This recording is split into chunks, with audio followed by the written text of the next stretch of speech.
everyone.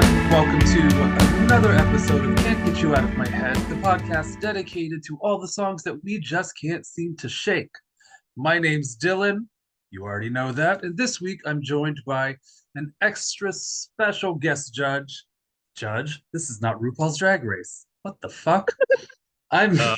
I mean, I judge it. I am joined by an Girl. extra. I mean, you are judgy. Would it count? I try not to be, but sure. Sure. This week I'm joined by an extra special guest. Say hi to my friend DJ Matt Baylor. Hi. Everyone listening erupts in thunderous applause. You're gonna have your producer loop that in afterwards, right?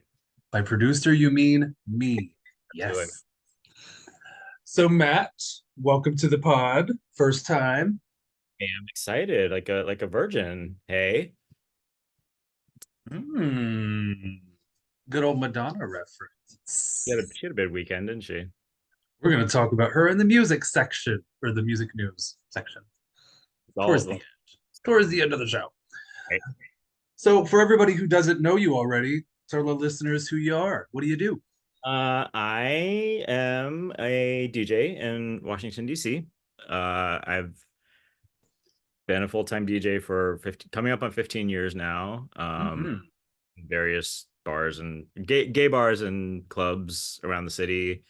I've been doing a 90s party for coming up on 15 years called Peach Pit, which is the longest running gay party in DC. And for some reason, we'll get like 500 people every month to dance to the same 90s songs. And I just have a blast. It's such a good time. And I'm grateful for it. And I don't get the alchemy, but I appreciate it and I love it and I have a great time. I mean, people love nostalgia. They do. That in the 90s was such a sweet spot, especially for pop music. I think a big part of it is that like they're in the 90s, like everyone listened to like each city had one or maybe two top 40 radio stations and they all played the same thing. And everyone listened to them and they played all different kinds. Like pop was everything. It was like yes, LT, No Doubt, Salt and Pepper, Nirvana, Motley Crue, Snoop Dogg. Like it was all Spice Girls. It was like literally everything was on these, catch-all top 40 stations.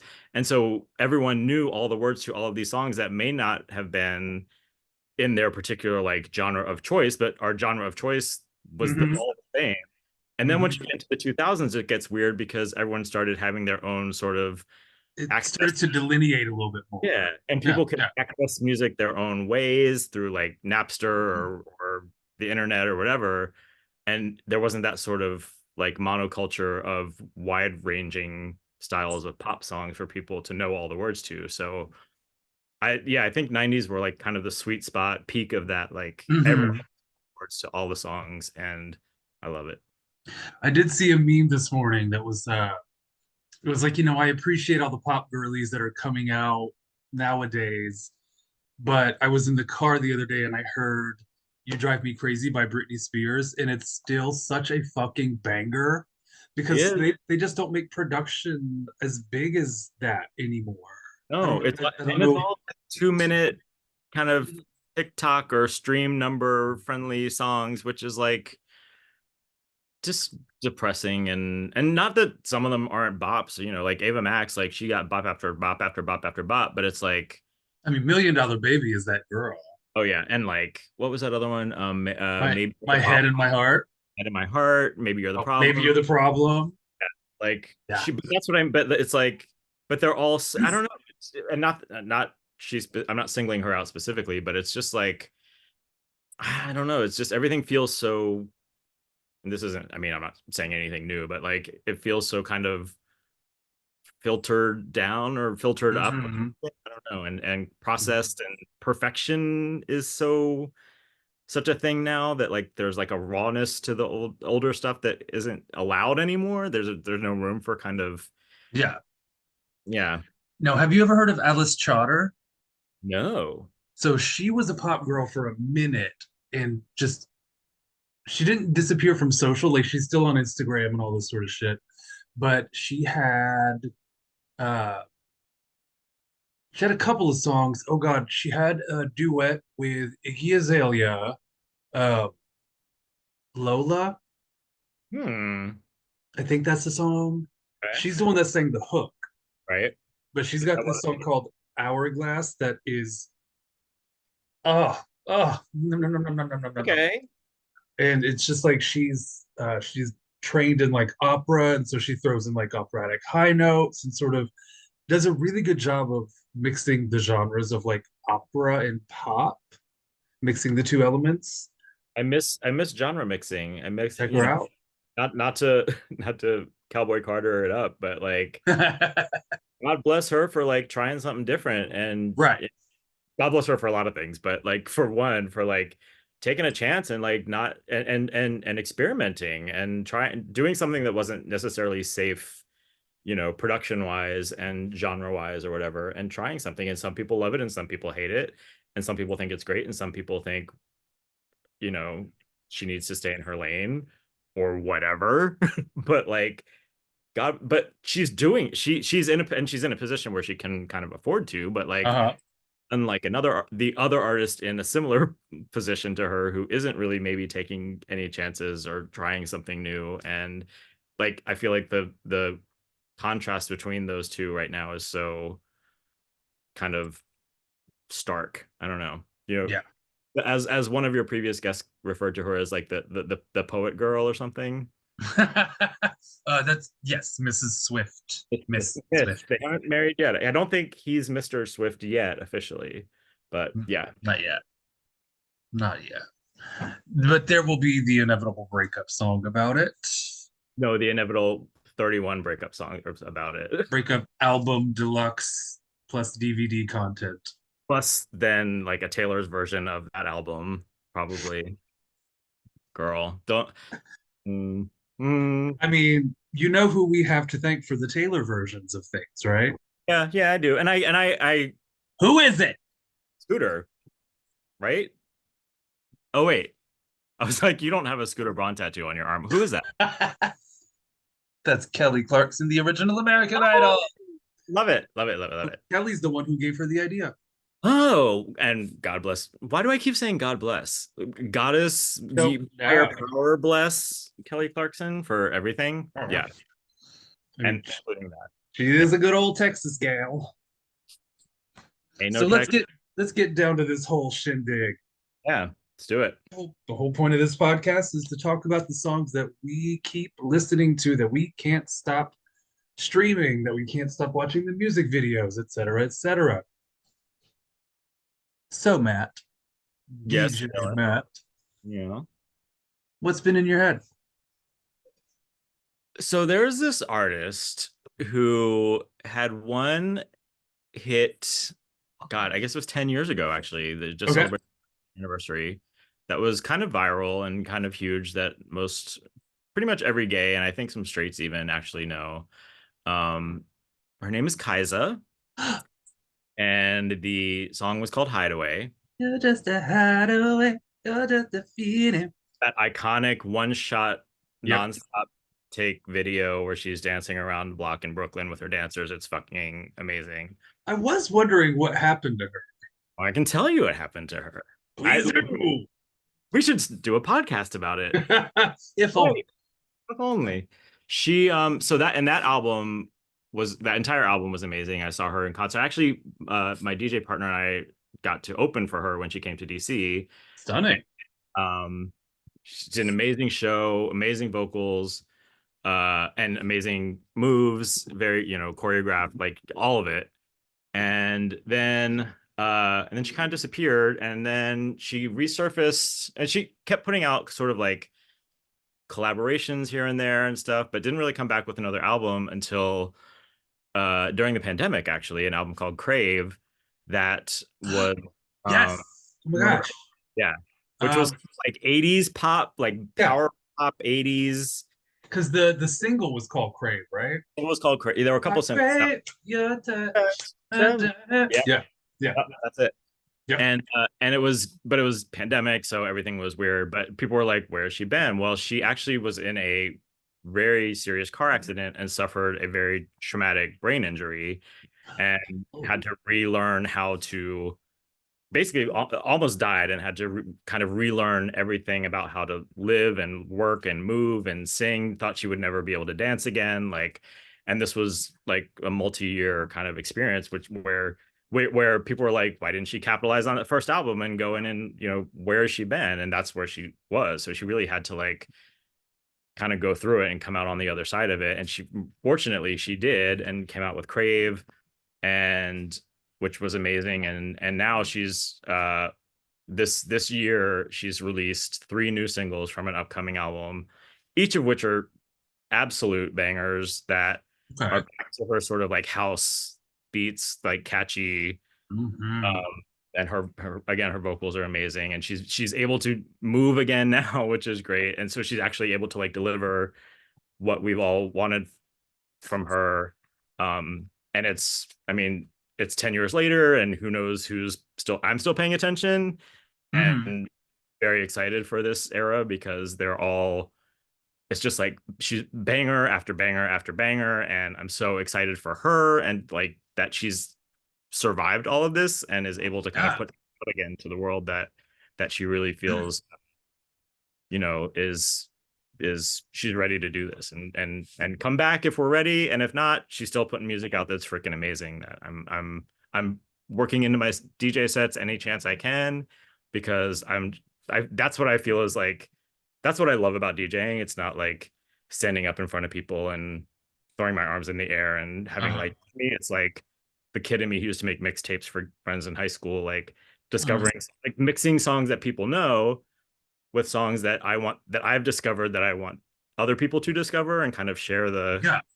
love. So with her, that's a big, and I've played pretty much everything she's put out in the in the years in between because I just want people, I want her to stay in the conversation and I want people to like Yeah. put their phone in Shazam. What is, you know, what song is this when I'm playing her, you know?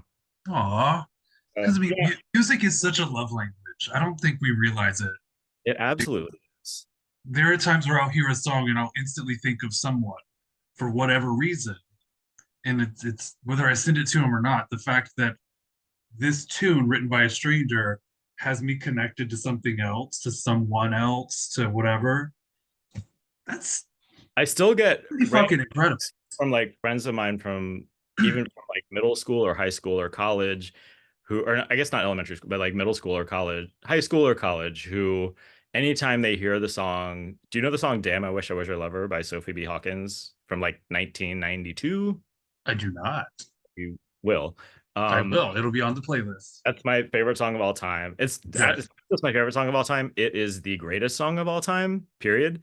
But anyone who knew me from the time that song came out, the time I graduated college, anytime they hear that song out in the wild or on the radio or in a Mhm. supermarket, whatever, I get a text from them saying, "I just heard Damn, I Wish I Was Your Lover and thought of you." And I could be people I haven't heard from in 20 years, and they hear that Mhm. song. So like that's worth that. I don't know. That's why I do kind of what I do, you know. Right.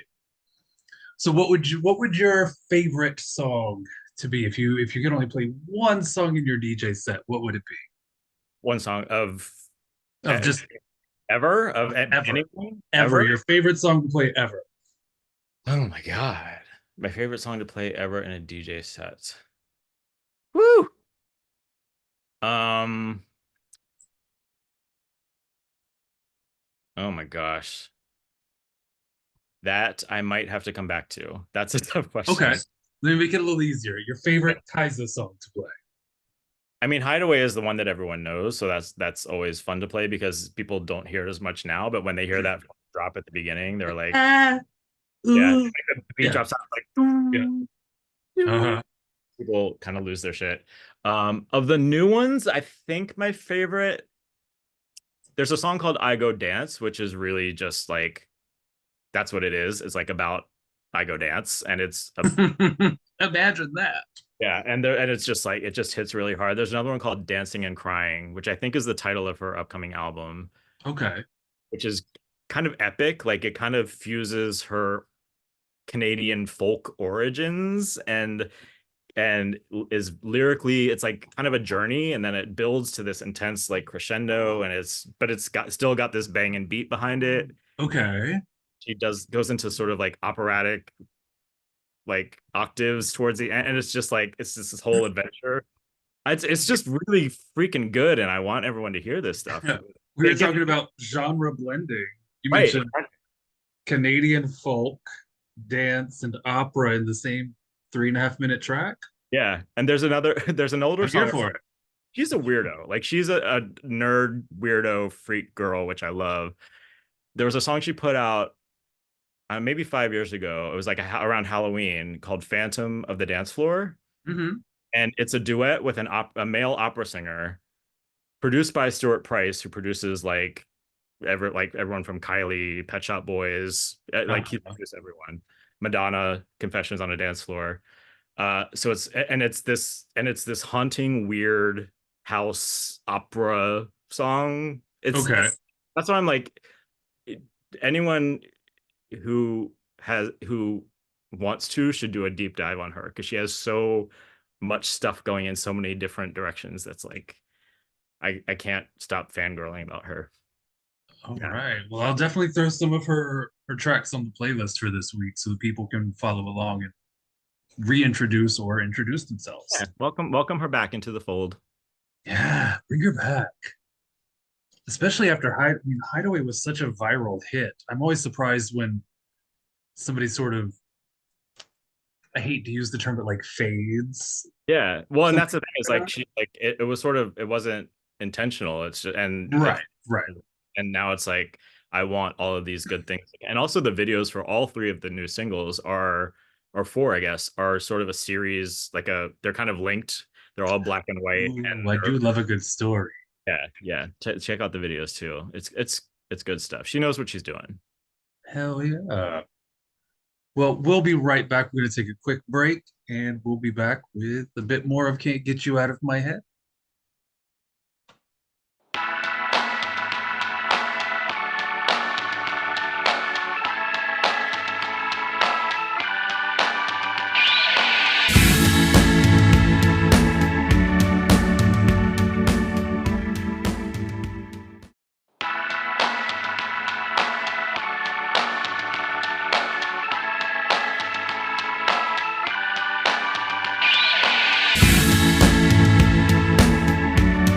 Welcome back to Can't Get You Out of My Head. I am joined by my extra special judge. I keep saying judge. This is not Drag Race, kids. Although the person I am going to talk about was a guest on Drag Race. Ooh, who's that? We're gonna, oh my God. Have you heard that the legend, the former Miss America, She was the only Playboy Miss America model that I know of in my mind. Name another. Name another Miss America. I could not. Nor could I. We are talking about Vanessa fucking Williams. Oh, we can say fucking on here? Oh, yes. Fucking Yes. fucking Williams. Yes. Fuck. All I have to do is press the little button that says explicit content. Mhm. Vanessa fucking Williams. Yes. So she, at the tender age of, holy shit, I don't want to get her age wrong. She's probably what, 42 now? 43? You're kind. She is 61 years old. I'm gonna need to see some ID, because I don't buy that. At the tender age of 61, decided, I'm gonna release a pop album. I'm gonna do some dance records. Is there an album? There's got to be an album following I know this. there was just the one. Song is just too good. So good. So the song is called Legs, Parentheses. made for dancing. Keep dancing, I think. Legs, like that. But just as soon as I heard it, as soon as I heard the beat, I was like, okay, cute, sold. Verse came in, cute, we're getting there. But that hook, they say the legs are the last to go. I'm gonna keep dancing. I can always tell when a song is good And especially when it's an earworm, when I listen to it one time and then I walk away, and 30 seconds later, I'm that's what happened. Is I heard it one time. It was like, and now it's in my head, and now we love Get it this, out of your head. and Hey. it's almost like the name of the podcast makes sense now. And it's like in the video, even she's dancing. I mean, she looks so good. If I look like that at 61, That's why I think she's 42. Like there's no, which would make her younger than me, which I don't know how that math works out, but she looks amazing. She's always looked amazing. I mean, I she's mean, missed she was in her 40s on Desperate Housewives, and and she was wait. the neighbor Renee. Oh, I remember her from Ugly Betty, which she was also amazing Oh on. yeah, Uh, God. I need to But rewatch Betty. That's a for her. uh-huh. Judith Light. Now have you watched Girls Five Eva? I've seen. Because she's on that. Is she Yes. like recurring, like regularly? A couple of times she plays a talent agent. Ooh, okay. I think I watched the first season. There's been three, right? I think I Yeah, watched the first season. I need to catch up. it's so fucking cute. Just the music, the writing, the jokes, it's all just Busy Phillips. who I'm listening to her autobiography right now. Oh, is it? It's cute. It's the one from 2018. So I don't know if she has a more recent one. I mean, what But could you go through in like the year 2020 or anything? Like, what did any of it? Yeah. What is there to talk about? I'm talking about. But she had kind of a rough childhood. But no spoilers on that. Vanessa Williams. Vanessa Williams, yes. And I just love the fact that she is like, fuck my age. I'm throwing my hat into the ring with these 20-year-olds. Camila Cabello, be damned. And also, like, where? I mean, I'm sure there's an answer for this, and I haven't done my research, but where has she been for the past, like, musically at least? Like, is she still been putting stuff out? Like, That's a good question. because I feel like I haven't heard anything from her musically since like the 90s. I mean, she had Save the Best for Last, which Hey, was arguably her biggest it was hit. definitely her biggest. But then, like, even after that, or there was like the Colors of the Wind, right? That was her. Mhm. And then Dreamin', The Sweetest Days. All right, discography. Coming Back to You is a banger. Do you know that one? Yes. That that's my jam. And Work to Do. Like, but then after The the night, Isley Brothers work to do, I was about to say. but then she kind of did she keep putting stuff out, or did she focus on movies or a freaking Her hairline, which she should if she hasn't, because I haven't watched. My God. her last album, The Real Thing, came out in 2009, Oh, which didn't hear anything from it. Um, which had four singles, and not a single one of them charted on the US yeah. charts, which is why we didn't hear about them. I didn't hear. Yeah, But then Legs Keep Dancing. yeah. She's back. I hope it changes. God, I hope that there's this resurgence of, because I mean, I, I I like that we're getting into this sort of thing where age doesn't really play into success as much as it used to. You look at Cher, who's in her 70s, you look at Kylie, who's in her 50s, and they're all killing Madonna, these young girls. even Madonna. Yeah. I know we're gonna talk about later, but like she like she's breaking records worldwide. Like, Mhm. uh, yeah, I mean, I've always had a soft spot for whether it's in like TV or movies or also music for anything. Back to we were talking about Golden Girls earlier, like to any work that like celebrates or not just celebrates, but like gives older performers good material and Right. exposure that involves them because like that's what I want. That's where we're all headed. Let's face it, right? Like if we're quote unquote lucky, but like that. So like I'm much rather, or not much rather, but they have so much experience and wisdom Mhm. and and are so skilled at entertaining and telling stories and like I respect that and want to hear that, and I Yep. have as much value per se for like not that the kids don't have anything to say, but like that doesn't always speak to me because I'm not that age anymore, you know? Right. So Right. like tell me, Vanessa, what it's like in your 60s to go that you're, oh, my legs are going to be the last to go. All right, well, I guess I'll keep dancing too when I'm 62, you know? Like I give me that. Give me share. Like give me these who still have so much life in them, like celebrate them and put them out there so we can see it. They're the icons that the younger generation are standing upon their shoulder. Like the best concert I've ever been to. I've seen Kelly Clarkson 4 times.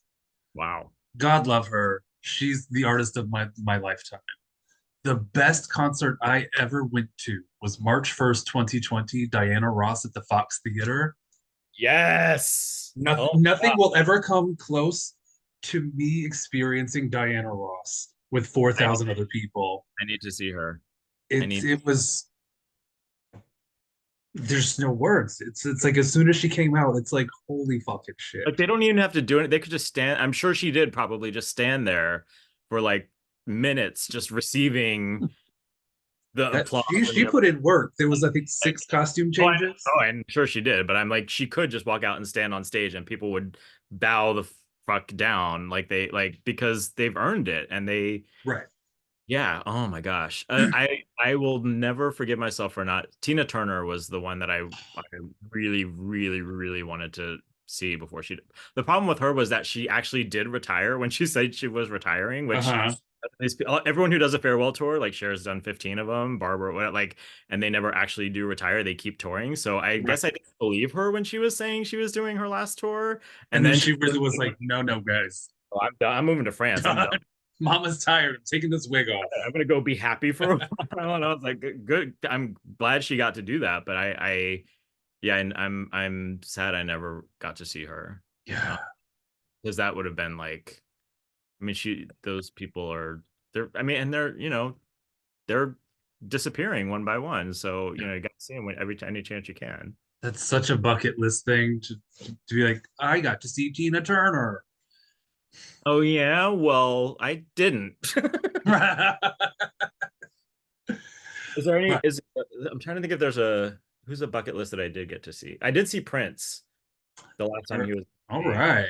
sister, like randomly. It was Pride weekend actually, which means I was working, I think like 5 gigs in 3 days or something, and there was one Mhm. window where he was performing here in DC, and my sister got tickets for way too much money, and she's like, do you want to do you want to buy this other ticket and we can go together? And I was like, I probably wouldn't have chosen to, but she had already bought the ticket, and I was like, I guess we can go see Prince. I'll be exhausted, but we can go. And we had like seats way up in the it was a Uh-huh. in the theater, and it was like we were way up in the tippy top of the theater. But we were there and we saw him, and that was like his last tour before he passed. So like, I in the end had to thank my sister for the fact that we did get to see him before he was gone. But Sinead O'Connor, that's another one that I wish I could have seen before. Ooh. Yeah. I would have just said, hey sis, how about you just give me the ticket? They were priced. That's what I was a little bit like, this is a little sus. Like Uh-huh.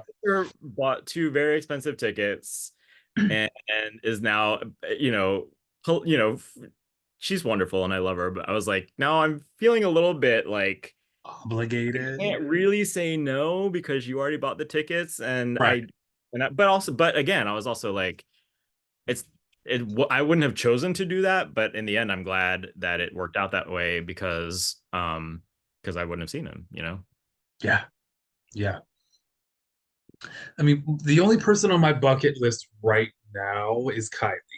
And I Mm. know that's actually an That's attainable. gonna happen. Everyone's Yeah. seeing Kylie like this weekend or last weekend, or she's like in Vegas. Is she still in Vegas? Yes. She's still in Vegas. I think she's about to wrap that up or has wrapped that up.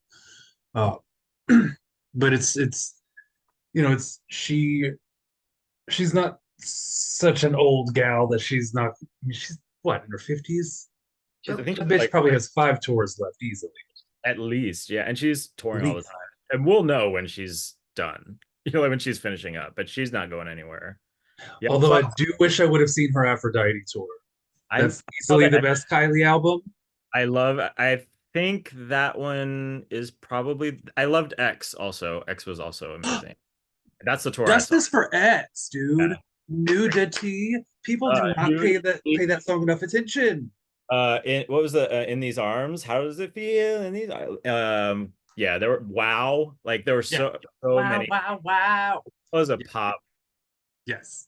I mean, moment. she rarely misses. Yeah, Even and when she went country, it was still not terrible. it wasn't terrible. It wasn't my favorite. I was I was my issue with that album was that she had a very narrow definition of country because all the songs kind of basically every song Was was just acoustic guitar. a little strummy strum and then a little hand clappy thing and then a little kick drum and I was like, okay, that's cute and I like that you're doing this, but it's like there's more to country than just like Kylie's version of Texas Hold'em, like Right, right. there's at which so but I didn't hate it, like you said, it wasn't terrible, but I was like, I wish it could have branched out a little bit in the country sphere, but I'm not mad at her for it. I also love also Justice for Impossible Princess. Do you know that one? From 97, I think. No. That was her like foray into like Brit pop sort of ray of white-ish, trip hoppy, rock-ish sort of vibes. Okay. It was cute. It was and like it wasn't a hit. It was a kind of a total flop. Partly they kind of blame part of this on the fact that like the title of the album was Impossible Princess and it came out I think shortly before Princess Diana passed away. And of course, if Oh you know no. the UK is Kylie's kind of Before you even said what they're like happened, I was like, Impossible Princess, Princess Diana. No. yeah, that was unfortunate. No. But it was also, but that was an album where she was kind of experimenting and trying things, and Mhm. people sort of take to it. But there's a lot of really good stuff. There's this one song called "Through the Years," which is like this very slow, sexy, like jazzy kind of trip hoppy thing with like, and then all of a sudden it bursts out in this like roaring trumpet solo that comes out of nowhere, and you're like, All right. it's like a another side of Kylie that a lot of Yeah. haven't heard before. But then there's also some like dancey pop songs on there too. But it's like a yeah, it's like a little diversion for her that I liked. So, on that sort of note of diversions and albums from the 90s that are sort of lesser known, did you know Alanis Morissette had a pop album? You probably do. A lot of people do. I I do. was 3 days ago old when I learned Two. about this. Two pop albums. The one from 1991, Yeah, she had two before Jagged Little Pill. Yeah. I like think one was called Alanis and one was called Too Hot, I think. yes, the I haven't listened to Too Hot. I've been stuck on the Alanis album because according to Spotify, she did not exist before 1995. I So you got to mean, do like a deep dive into YouTube to find these things. But it is so bizarre to hear Alanis Morissette say the words, throw your hands in the air and wave them like you just don't care. What? 'cause it's her voice. Her voice is still her voice. What? It's still got that like raw, Yeah, yeah, raspy, yeah, yeah. but it's like doing poppy AF music. And you're It's like, it's it's like Alanis doing Kylie and yeah, Janet, Paula Abdul is in Paula there. Abdul. Yeah, Oh my yeah. God. Eddie It is Gibson, like that kind of. it's Deborah What was Gibson. Debbie then? She is an established woman now, In which 1990. I've never talked about on the podcast, but I got to see Deborah Gibson's Christmas tour last year. Ooh, It how was such a strange fever dream of a show. yeah. Like at one point she walked around in the theater and said hi to everybody during one of the songs. Cute. Another time they brought out a mattress on stage and all the band and her backup singers and her were all in like matching PJs. And it was giving slight like sex party vibes. Okay. That's what I think of when I think of Deborah Gibson. Hmm. It was like we walked away from that like scratching our heads saying that was great. Christmas vibe.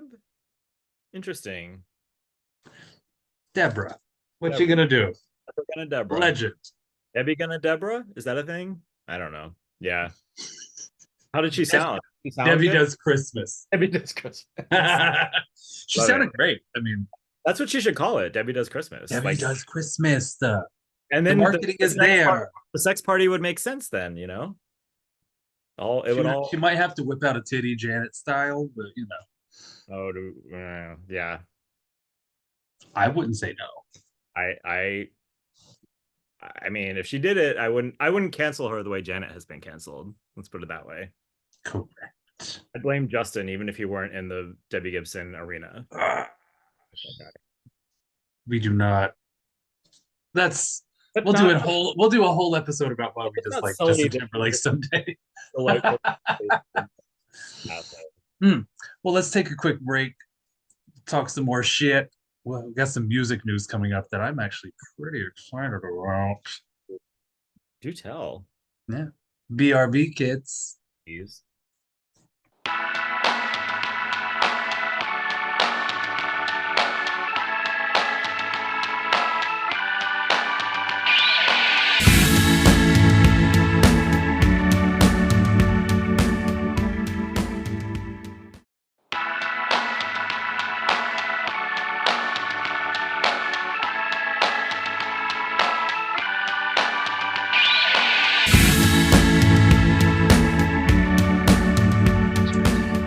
Welcome back to the pod.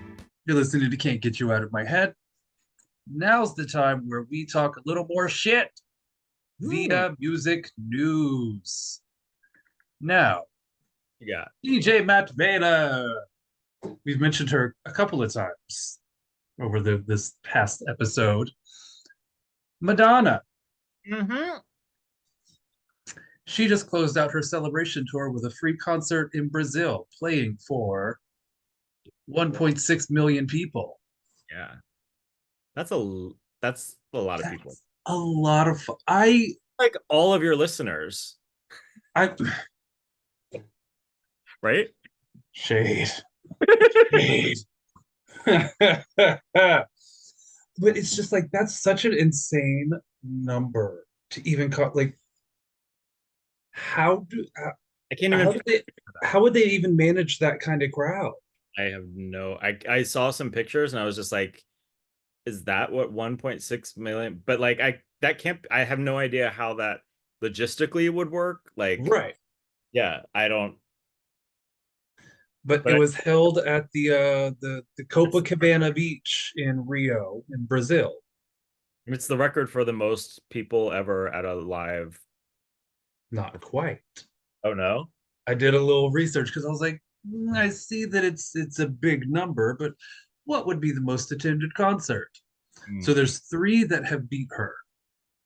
There's a 4th one that tied at 1.6. So number 3 is Jean-Michel Jarre, Jarre. I hope I'm saying that right. He's a French composer who specializes in electronic, ambient, and new age music. Okay, when was that? Does it say the date? Yes, in 1990, he played a Bastille Day concert in France for 2.5 million people. Jesus, what does that even look like? Play a concert for 2.5 million people in person. Like, I don't even like that. Doesn't I don't get it. I mean, Atlanta has a population, I think, of 8 million people. So a quarter of those people plus are going to one concert. Like what? I can't wrap my head around that. So second place, Jean-Michel Jarre, same guy. Who is this guy? Played a concert in 1997 in Russia for 3.5 million people. He has to be stopped. Is the third one him too? No, the number 1 spot I wish would be stopped, but that's a different topic.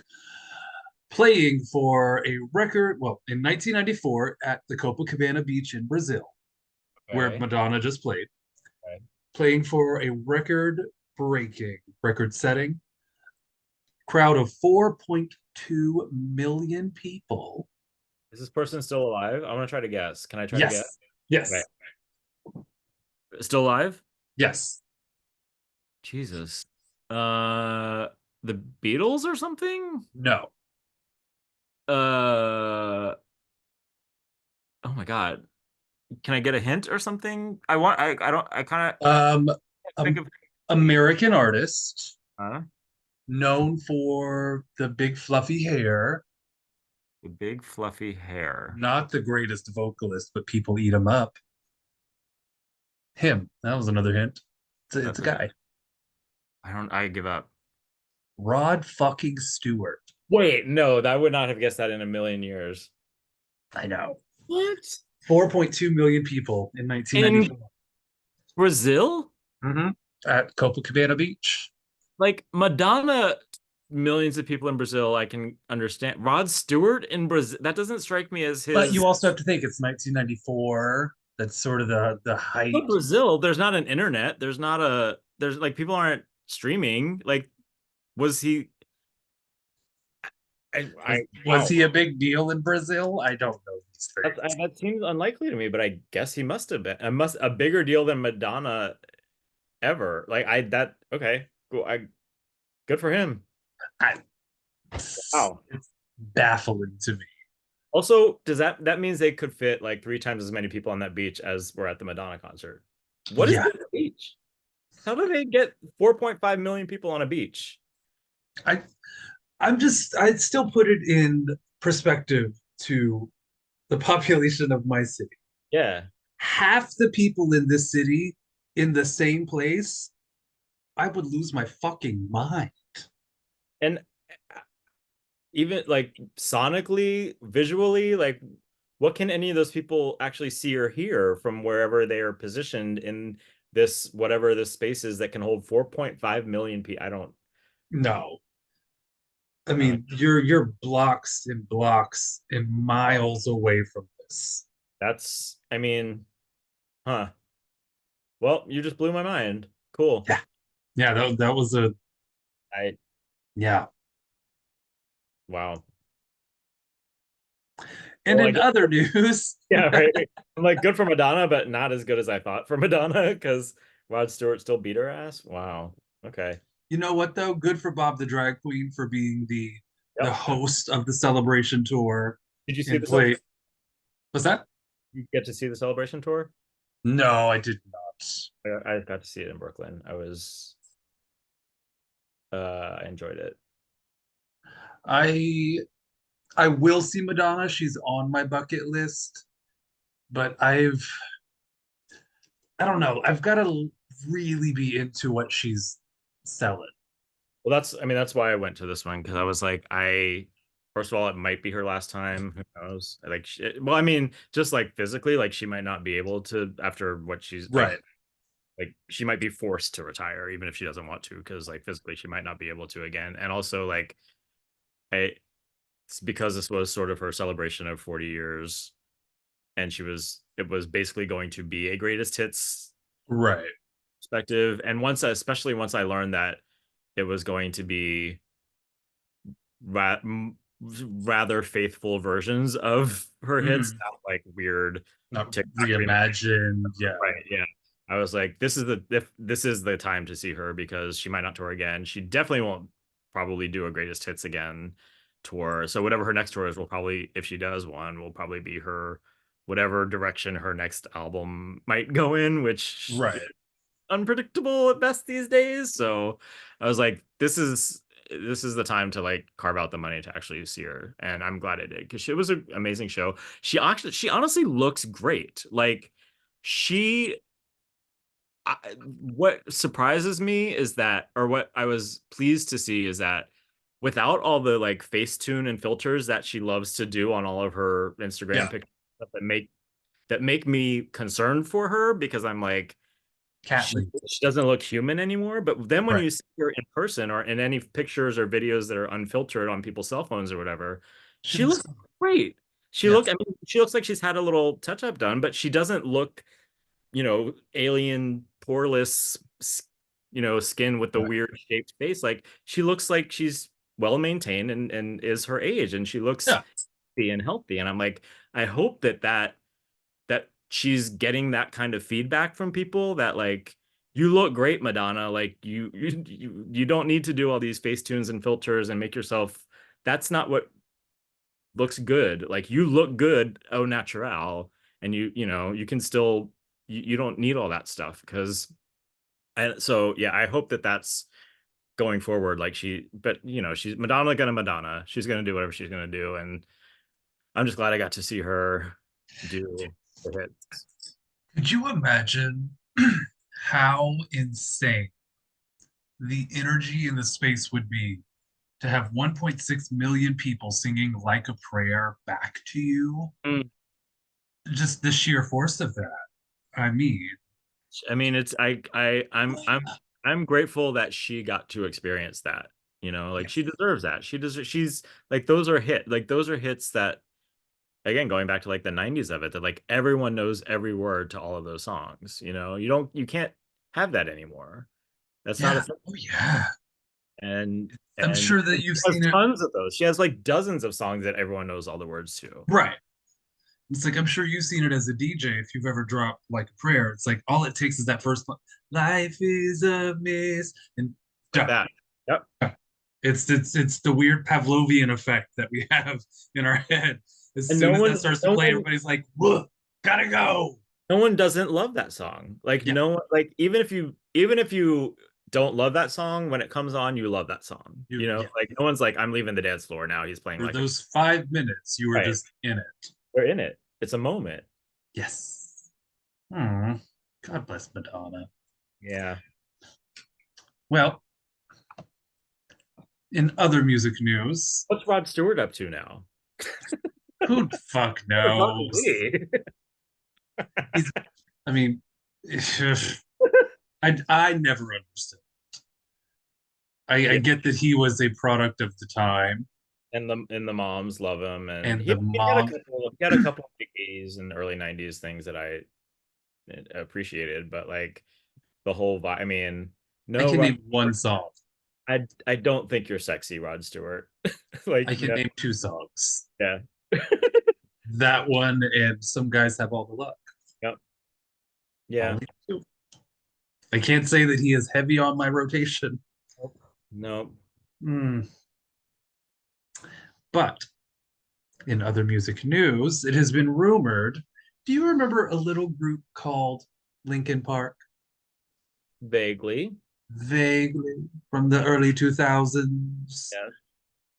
I think Well, that was while I was doing a lot of drugs, so I wasn't perhaps they weren't on the playlist in my when I was living in my car, but I do remember the name. He had sorry. a couple.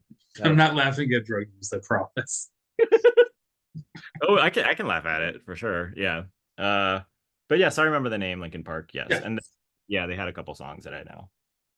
So the lead singer of Linkin Park died a couple of years ago, sometime within the last 5 years.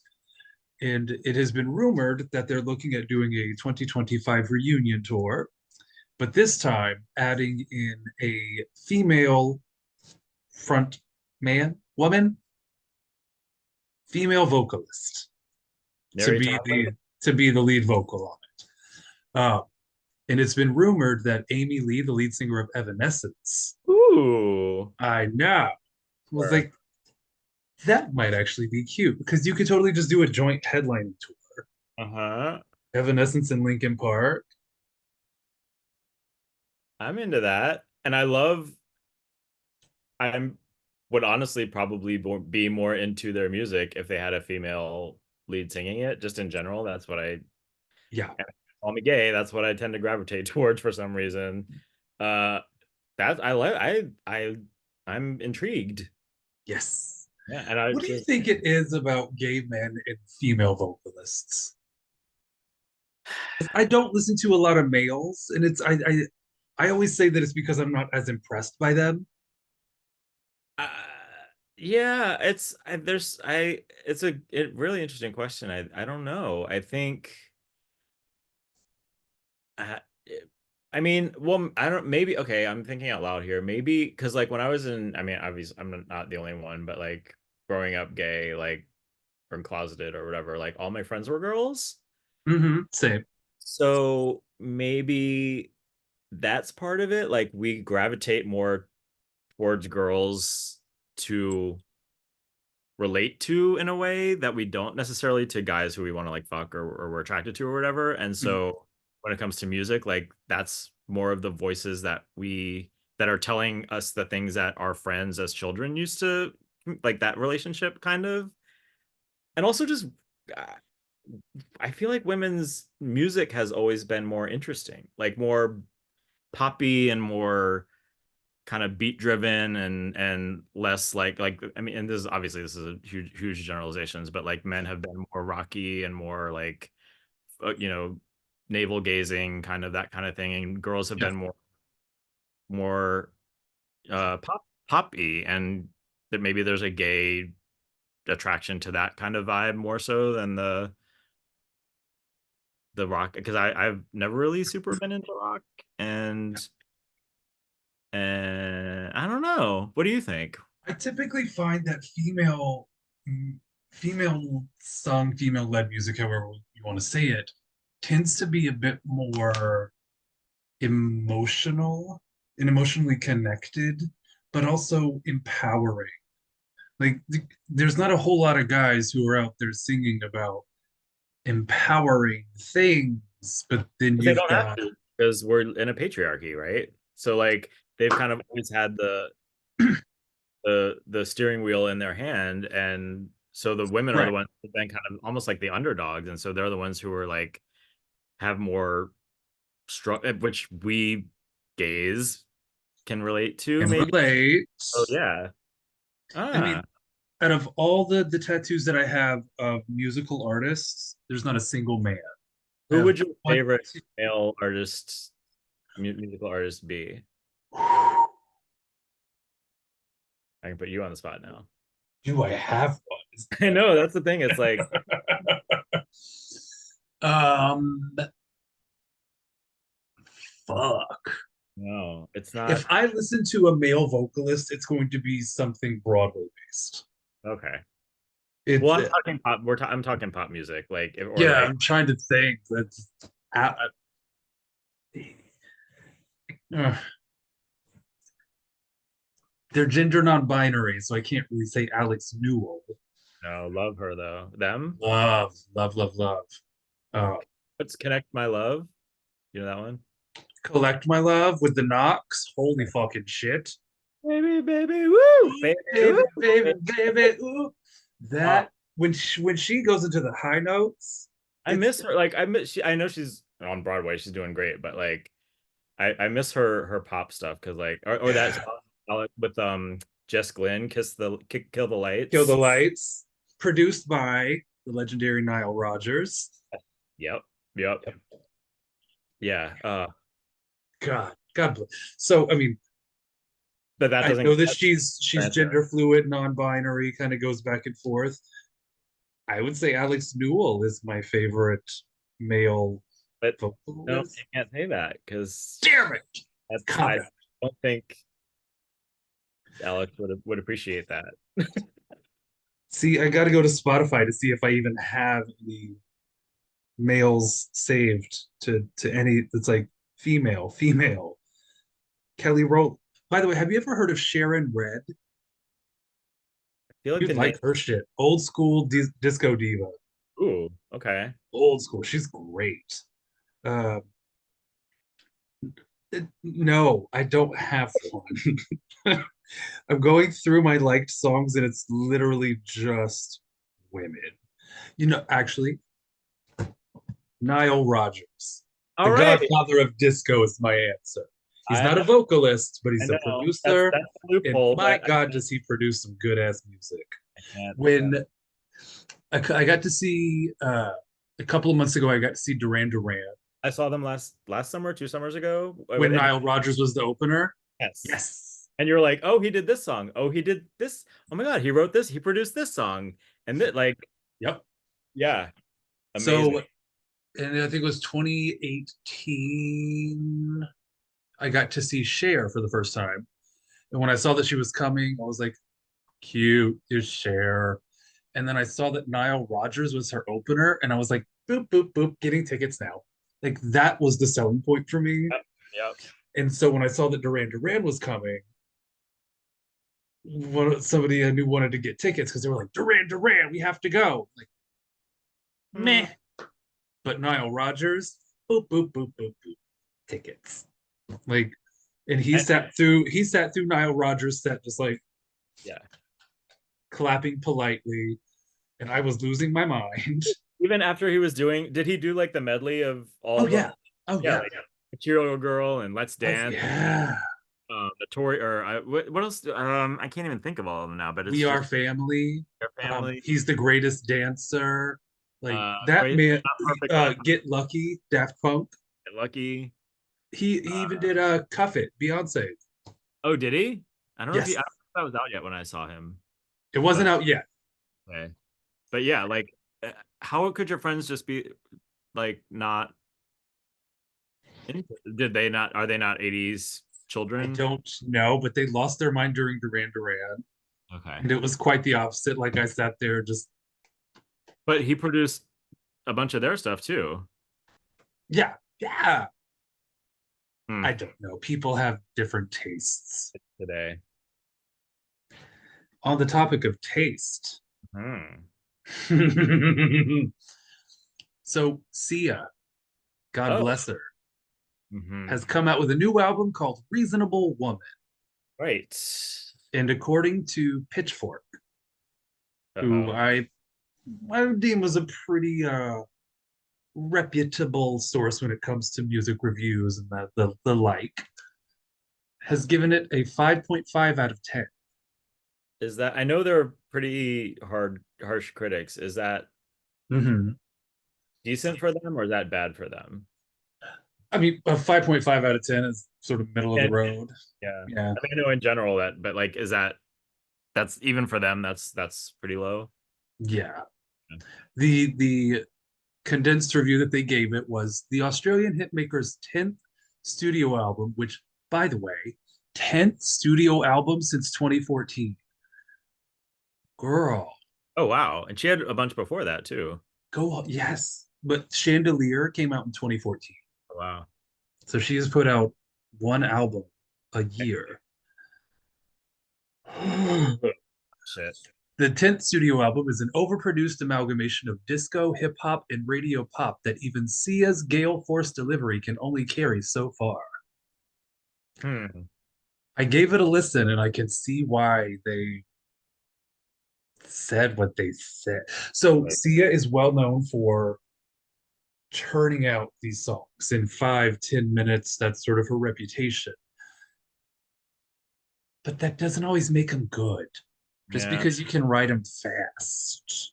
Like there were several songs that I got maybe a verse and a chorus into and was like, hey Alexa, skip this song. Because it Hmm. just wasn't I wasn't no, stop it. I didn't do anything. My robot started talking to me. But it's like I get it. And you know, it's the duet with Kylie, I Just Want to Dance Alone, is the standout track, which is Yeah. why it's I think I skimmed the Sia album and there weren't any other mm-mm. like bops really, which is kind Uh-uh. of I mean, just like for work, like I'm looking for like something that I could Mm-hmm. club because honestly, most of the I don't really get to like listen to music recreationally because I'm always kind of looking for stuff that I want to play at work, which Right. is fine because I'm still able to listen to music all the time. But when I got the album, I kind of like skimmed through to see if there was anything at like a tempo or a beat or something that I could work with, and that was the only one. And I played that for a while, but even that was just like, and it's Sia and Kylie, but I was like, And it's it's like you look at the track listing and it's she's got Shaka Khan, she has oh, Kylie, I saw the shock. I was like, this should be good, and it and it was was not. yeah, I was like, Even the one with Paris Hilton, I was like, okay, yep. I love Paris. People can talk shit. I adore her and her whole thing. Even that was like, oh well, Mediocre, yeah. this is okay.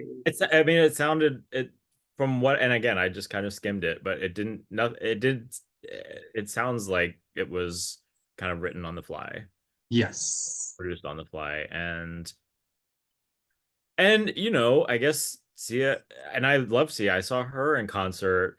I don't remember the year, but it was before she started, before Titanic, or Before the wigs and the right, which I masks. love. I love that she incorporated that both to like, because she has sort of stage anxiety now that she's blown up to this level, and also to sort of keep her anonymity, some shred of her anonymity, like Hmm. out in the world, so people don't always necessarily know what her face looks like, which I respect, because I'm like, that allows you to live a more private life and actually experience things that will help you write better songs if you're not Right. Swift, who can't walk, you know, can't go anywhere in the real world now and have a real experience, right?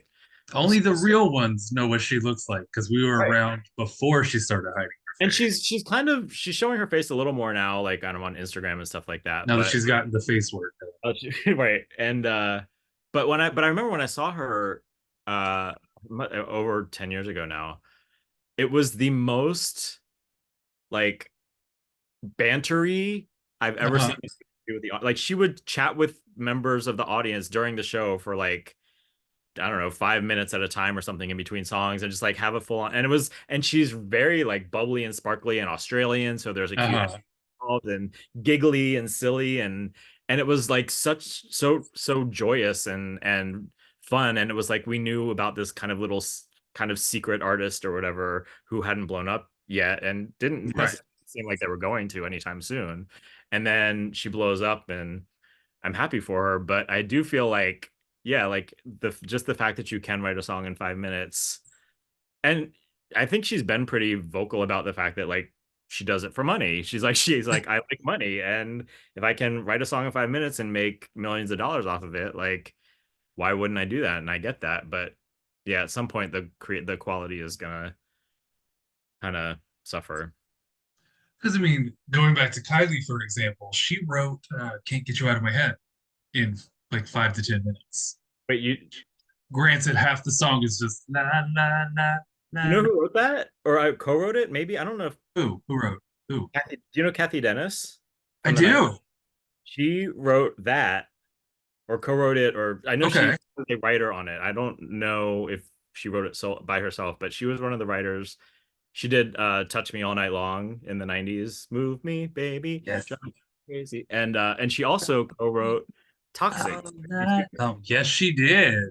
So like Yes, she's she doing did. pretty well for herself She now. also co-wrote "I Kissed a Girl." Like, she's been around for a lot of the big hits. Yeah. Oof. See, She's doing that's the route. That's the route. Just write the big hits. well, and Sia's done that too. Sia's wrote tons of hits for other people. Right. And I mean, see, you know what? Even if this album flops, like Sia will be fine. She'll be making millions till the day she dies off royalties from Diamonds and Titanium and Chandelier. Like she'll be fine. Which you know the story behind Titanium, I don't. that it was originally, you can find the demo. It was originally supposed to go to Mary J. Blige. Oh, Mary actually recorded a version of it, and then Sia came in after her, recorded a version of it, and Mary didn't realize that her version wasn't the cut until she heard Sia's version on the radio. damn. That's that's fucked up. Who That's who I wonder who dropped the ball there. Like who, like I mean, I'm gonna say David Guetta. I'm Yeah, gonna blame just blame it on the man. blame Just it on the blame it on white. Yeah. I'm okay with that. Yeah. Huh. All right. Let's take one more quick break and then we'll be back with a couple of music recommendations.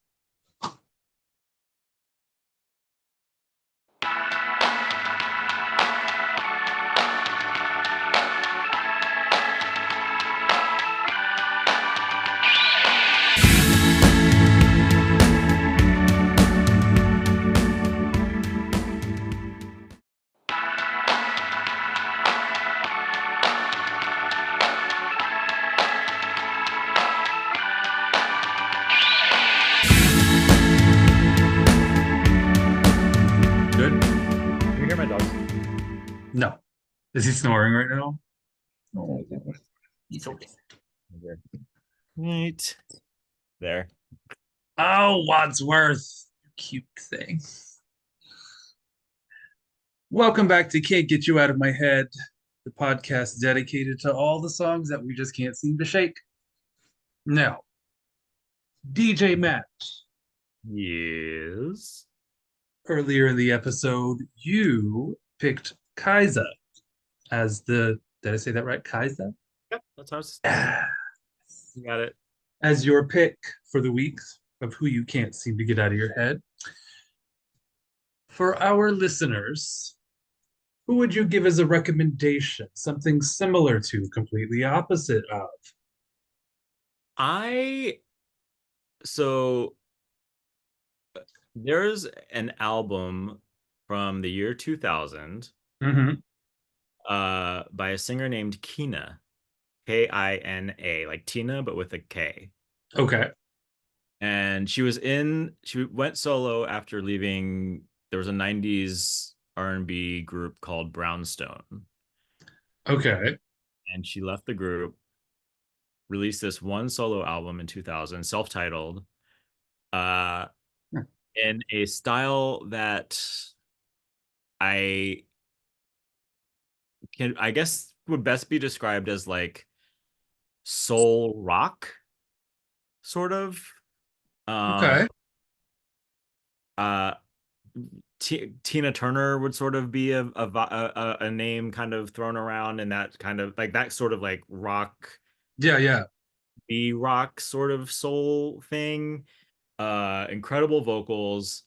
Every single song is a classic. She had two singles from it that were big in the dance clubs after they were remixed, but the original versions are there's a song called Girl from the Gutter, which is the one that people might know. That was played on MTV, but it never really like went anywhere. And it's just this like incredible banger anthem, fist in the air, and another single called Me that was gorgeous and a bop. And it's she never released another album. It's a perfect album. It's every single song. Uh, and she kind of like left the music industry, and I guess kind of soured on the experience after whatever went down then. And I still, and people who know this album, like anyone who knows this album feels this way about it. It's just Yes.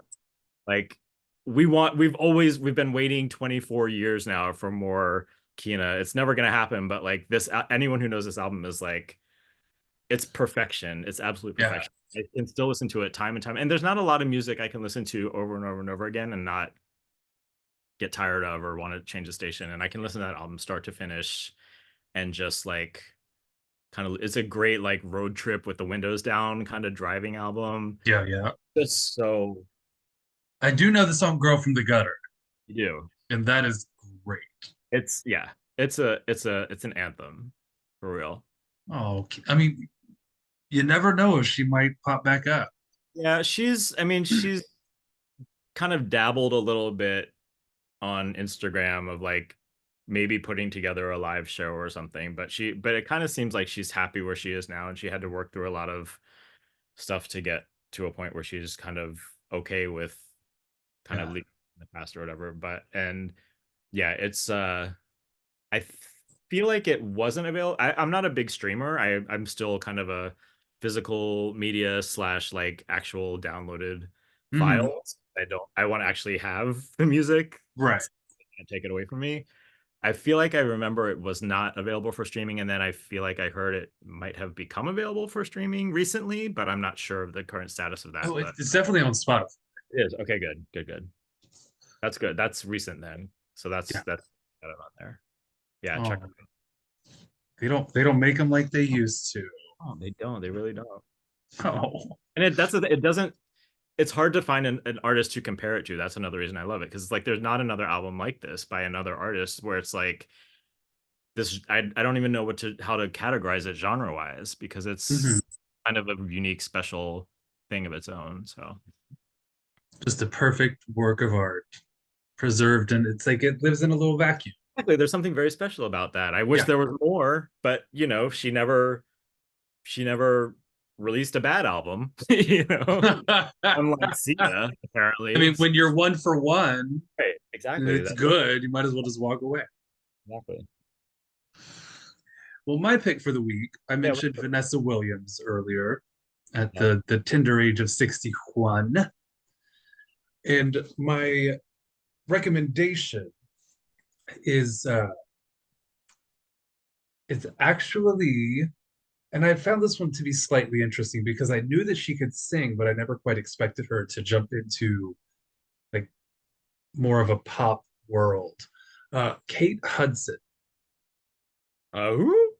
the yes, the actress Kate Hudson from How to Lose a Guy in 10 Days. Uh, I mean Goldie Hawn's daughter, and actually her father was a well-known singer as well. I don't think people talk about that. Bill Hudson. They Not always familiar. talk about Goldie Hawn, but Yeah. like she's her pedigree is good. Okay. Like good actress, good singer, made Kate Hudson. And so Kate just announced a couple of weeks ago that she is releasing her first, or I guess her debut album called Glorious on the 17th of May. Okay. And it's she's released 3 singles so far, and it's a kind of interesting uh mixing of genres, I guess. But not like not quite like Kiesza taking Canadian folk and opera and dance and combining them into one thing. It's more that like the first single was Talk About Love, and that felt sort of electro synthy. And then there was a second single that I'm blanking on the title of, um, that was more acoustic and sort of like folky. It was a Right. song to her son. And then the more recent one, which she debuted on the Jimmy Fallon show, is a little more like Southern rock. And so it's interesting that she's sort of playing with the genres and dabbling in a couple of different realms. Uh, but it was honestly kind of surprising because I always check my weekly playlists on Spotify. They do a discover so you can find new songs, and then a like a release radar playlist where you hear new songs from artists that you already knew. And I knew that Kate Hudson could sing through the musical Nine, which, Hmm. if you've ever seen the movie, eh, No, don't bother. mm, mm, it's not great. Okay. The Fergie has a song on there called "Be Italian." That's a standout. And then they actually wrote a song for Kate for the movie called Cinema Italiano. That is also great. Oh, I remember So, that. Now that you know yeah. that. And it's like, she was on Glee, and so we knew that she could carry a tune. But it's fun that she's Yeah. saying, to hell with age. Let's start making dance music or pop music. Yeah. Yeah.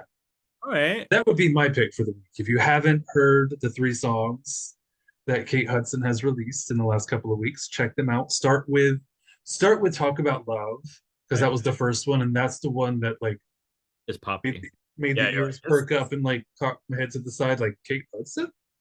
Her? And then check out the other two. Album comes out in less than 2 weeks, and I'm excited about it. I will check it out. And honestly, if we're since kind of a running thread has been the genre Mhm. defying artists, I would be remiss if I didn't mention this woman on my hoodie I'm wearing. Masington Grayson. Grayson, who is my favorite artist of all time, Oh. mainly because of how much genre defying she does with like literally every song on every album is like a different genre, but still her. Like she'll do Mhm. a rock song and then a disco song and then a like a bluesy song and then a there's like a polka song that I'm obsessed with from one of her older albums, like, and then there's like a soul ballad that's epic and gorgeous, and then there's like a folk song, and it's like, but it all still has her kind of Yeah. batty, brilliant. And I know people can either take like love her voice or hate her voice. I happen to love it because I think it's just a very unique instrument that Nobody else sounds like her. so much character, exactly. And musically too, like she is this very singular kind of uh performer, and she's another one that I can never get tired of listening to her music because it's all so different, right? Like Yeah. it's I'm not listening, like if I'm listening to most artists, it's like, okay, their entire album sounds like that, like them, but it's kind of usually one genre. But her, it's like I can listen to one album and there's a whole journey of like 10 different styles and genres on it that never get old because every song is so different from the next. She has a song with Velvet Revolver. You know this Yes. one? Kissed It. It. Yeah. Holy shit. That's what I mean. You're like, what? That, it's as soon as that beat, the Yep. There's another, I think it's on the same album. There's a song called Hands. Okay. That should have been, I mean, I doubt she's even worrying about like having a comeback or anything, but that song, I listened to that song and I'm like, this would sound amazing on it's still her. It's like this kind of funky guitar, and it was a single. They made a video. It's so catchy, and I'm like, this could have been a song of the summer breakout hit. Yeah. And I mean, and again, she's another one where like anytime she has something out that I can work into my sets, I'm gonna play it because I want people coming up and saying, "Oh my God, what is this song? Oh, it's Macy Gray," and they're like, "What? She's still doing music?" And I'm like, "Yeah, she's been putting out albums every few years, and they're amazing." So I love that. Like that's why I'm doing what I do. You know, To educate the masses. exactly. Teach the children, because To like teach the children. I mean, when I was a kid, I wanted to be the DJ on the radio who picked songs that got played, because I listened to the entire top 40 one weekend and heard these songs that like only made it to the bottom of the top 40 that I didn't hear on my local radio station during the week. And I was like, I'm sick of all these like, you know, Poison songs that get played every 5 minutes, or Def Leppard, or you know, whatever was the big hits at the time that got played every hour on the radio. And then there's all these cool songs at the bottom that like I've never heard before. And I was like, why don't these get, I would like discover songs. And then I discovered, that was how I discovered that there was music out there to be discovered that wasn't getting played on. And I was like 11 or 12 years old.